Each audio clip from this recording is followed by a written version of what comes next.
Hello, good morning, students. Welcome in today's class through online teaching. In today's class, we are going to start a new poem, and its title is To a Skylark. Skylark is a type of bird. This poem is written by Percy Bysshe Shelley, who is a famous romantic poet of 19th century. P.B. Shelley wrote this poem in 1820. So let's start the poem. Hail to thee. Hail. Hail means welcome. Thee means you. Thee here refer for skylark.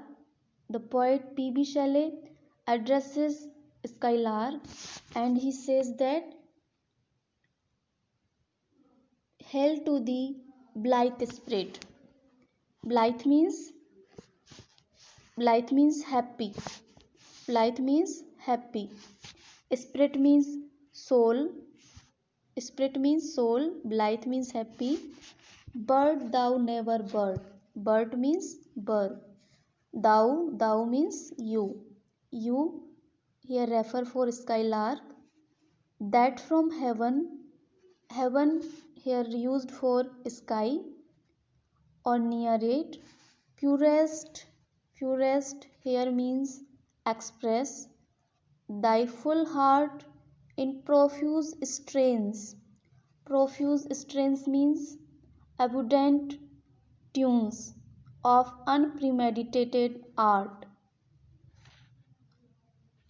The poet in this stanza addresses skylark and says that, O happy skylark.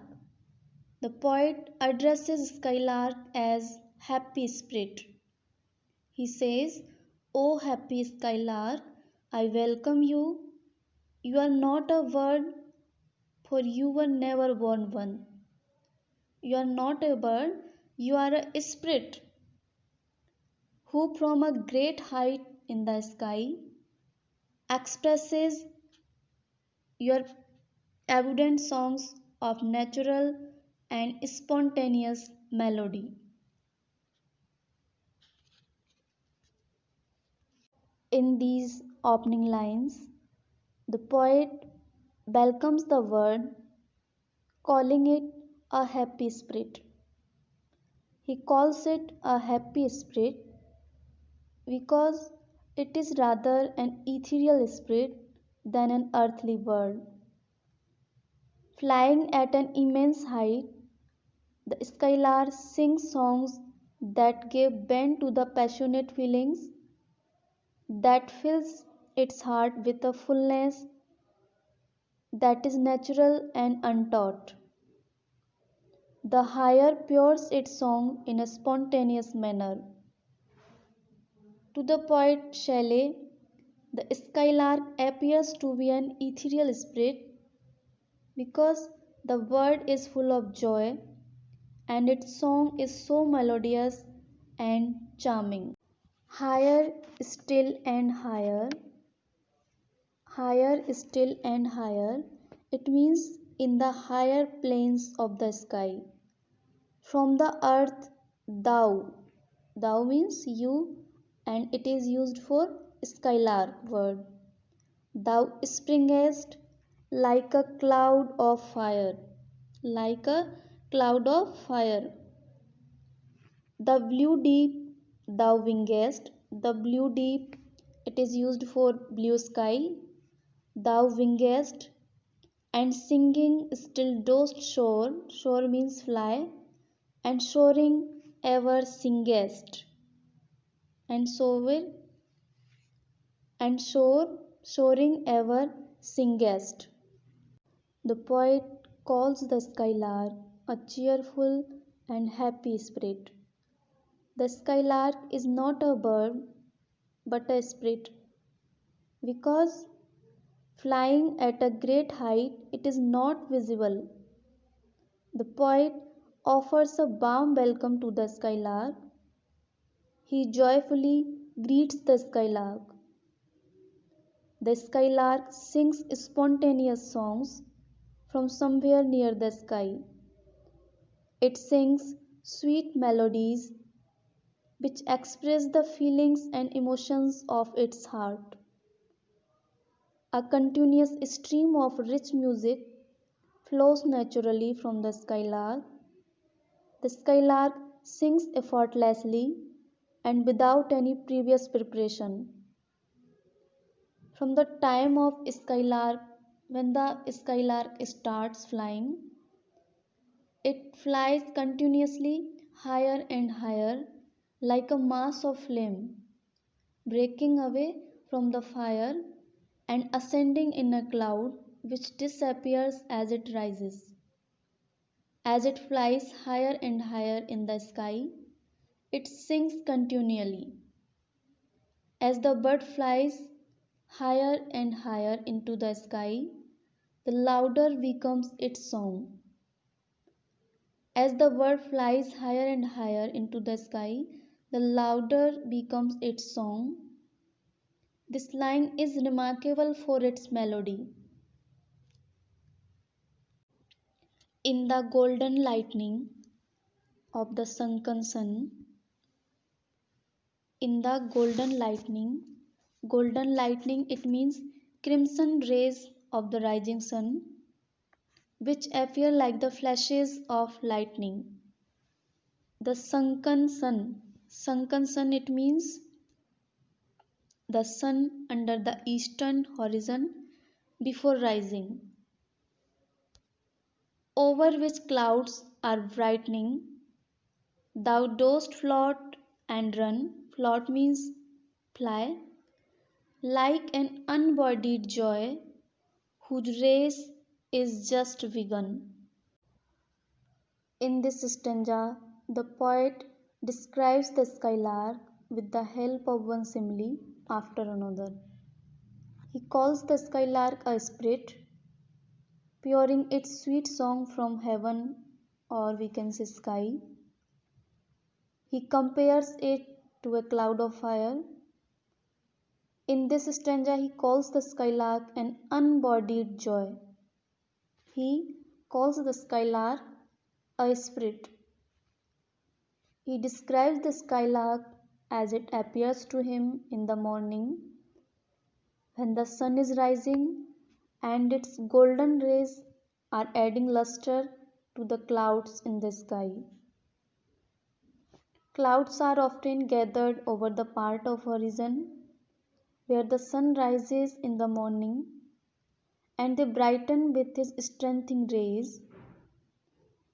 Early in the morning, when the eastern horizon is overspread with the glowing colors of the sunrise, the skylark flies as lightly as a happy spirit who had just entered upon his heavenly existence after getting free from earthly burdens. The pale purple, the pale purple even melts around thy flight. Pale purple even. It means the evening time when lights become dim. Melts around thy light. It means makes way for. As the bird flies in the sky, evening seems to melt. Like a star of heaven, in the broad daylight, thou art unseen, but yet I hear thy shrill delight. Star of heaven means morning star or Venus. Thou art unseen, it means in the growing dim light of the evening. The skylark becomes invisible like the star in the daylight. Shrill delight. Shrill delight, it means delightful music of the word. Delightful music of the. The poet says in this stanza that the sun is about to set. It is giving bright light. The clouds of the western sky are brightened due to its light. The skylark now appears like a spirit of delight. It seems as if its existence had just begun. The western sky is illuminated, the skylark is seen flying joyfully. The dim purple light of the evening fades away. The skylark becomes invisible in the sky because, because of growing darkness of the evening and its high flight. The poet calls it a star. The poet calls skylark as a star of heaven, just as stars are invisible during the day because of the light of the sun. The twilight hides the lark from our sight, but it keeps flying. Though the skylark is not seen, yet the poet hears its songs of joy. In the growing dim light of the evening, the skylark becomes invisible like the stars in the daylight. In the cloudy sky, we do not see the moon, but we feel its existence.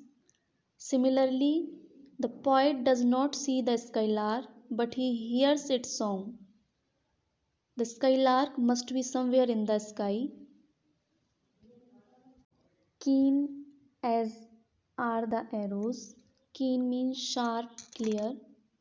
Are the arrows. Arrows means arrows here used for sharp beams of the moon. Of that silver sphere. Silver sphere is used for moon. Keen as are the arrows of that silver sphere. It means the shrill delight of the bird is as keen as the beams of the moon, whose intense lamp means bright light of the moon. Narrows means becomes dim or faints in the white dawn clear until we hardly see, we feel that it is there. Intense lamp narrows. It means bright light becomes fainter and fainter.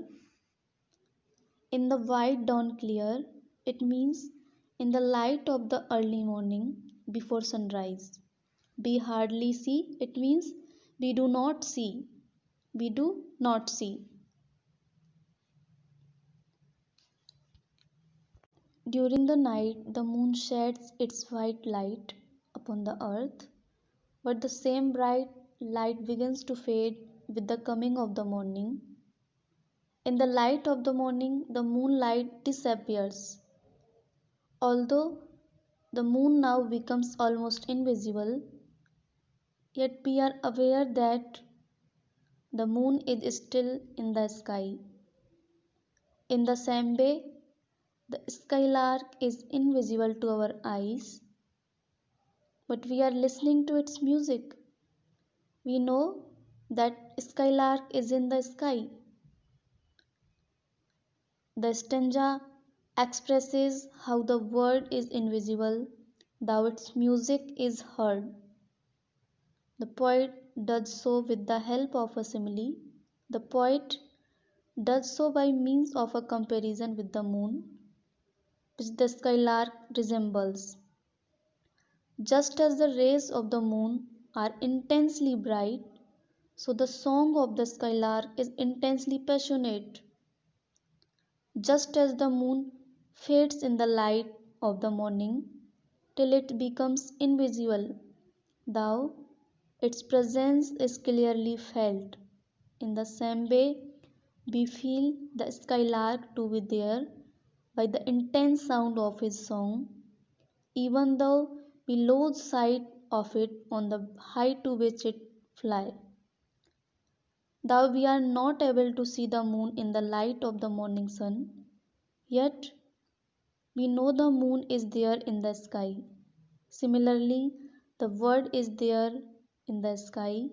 Its presence can be felt by its shrill music.